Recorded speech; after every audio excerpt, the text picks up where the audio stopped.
নমস্কার বন্ধুরা, পুষ্পিতার রান্নাঘরে আপনাদের সবাইকে স্বাগত। আজকে ভীষণ মজার এবং দারুণ স্বাদের হাতে মাখা ঢেঁড়সের দুর্দান্ত স্বাদের একটা রেসিপি নিয়ে এসেছি। আশা করি আজকের এই রেসিপিটি আপনাদের ভালো লাগবে। তবে চলুন দেখে নিই। আজকের এই রেসিপির জন্য এখানে আমি ঢেঁড়স নিয়েছি 250 থেকে 300 গ্রামের মতন। এখানে আমি ঢেঁড়স নিয়েছি আর ঢেঁড়সগুলোকে একটু কেটে নিব। আগাগোড়া প্রথমে এইভাবে কেটে নিব, আর যেগুলো বেশি বড় আছে ঢেঁড়স, ওগুলোকে এইভাবে সমান দুফাল করে কেটে নিব। বন্ধুরা, ঢেঁড়স দিয়ে আমরা অনেকেই অনেক রকম রেসিপি বানিয়েছি, তবে আজকে আমার হাতে মাখা এই ঢেঁড়সের রেসিপিটি একবার হলে বাড়িতে ট্রাই করবেন। খেতে ভীষণ টেস্টি হয়।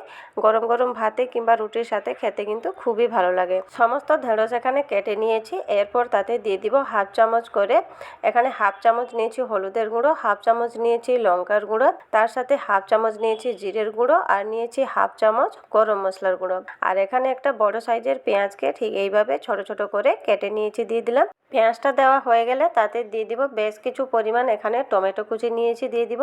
এখানে দেখুন একটা বড় সাইজের টমেটোকে আমি ছোট ছোট করে কেটে নিয়েছি, দিয়ে দিলাম। এরপর তাতে দিয়ে দিব 1 চামচ আদা রসুন বাটা, আর নিয়েছি একটু চটপটা এবং টক টক টেস্ট আনার জন্য এখানে 1 চামচ ভরে আমচুর পাউডার। আমচুর পাউডার হাতের কাছে না থাকলে আপনারা লেবুর রসও দিতে পারেন। আর এখানে একটা বড় সাইজের পেঁয়াজকে ঠিক এইভাবে কেটে নিয়েছি, আর পাতাগুলোকে এইভাবে আলগা করে দিয়ে দিলাম।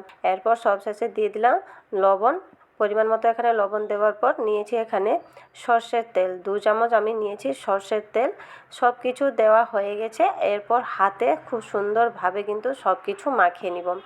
বন্ধুরা, এইভাবে একবার হাতে মাখা ঢেঁড়সের এই রেসিপিটি কিন্তু অবশ্যই বাড়িতে ট্রাই করে দেখবেন, খেতে ভীষণ ভালো লাগে। এদিকে দেখুন একটা কড়াইতে আমি হাফ চামচের মতন তেল নিয়েছি, আর তাতে ফোড়নে একটা শুকনো লঙ্কা দিয়ে দিলাম। হাফ চামচ নিয়েছি কালো জিরে। কালো জিরে দিলে না এর টেস্টটা কিন্তু খুব ভালো আসে। কালো জিরে আর শুকনো লঙ্কাকে একটু ভেজে নিয়েছি। যখন সুন্দর একটা গন্ধ বেরিয়ে এসছে তখন দিয়ে দিলাম মেখে রাখা ঢেঁড়স। এরপর সব কিছু ভালোভাবে নেড়ে মিশিয়ে নিয়েছি। এরপর ঢাকা দিয়ে দিব। এখানে প্রথমে 2 মিনিট মতন আমি ঢাকা দিয়ে দিলাম, আর এইভাবে ঢাকা দিয়ে দিয়ে কিন্তু রান্না করতে হবে। এখানে 2 মিনিট হয়ে গেছে, আমি ঢাকাটা খুলে আবারও একটু নেড়ে নিচ্ছি। এইভাবে ঢাকা দিয়ে রান্না করলে মশলাটাও কষানো হয়ে যাবে আর ঢেঁড়সটাও সেদ্ধ হয়ে যাবে।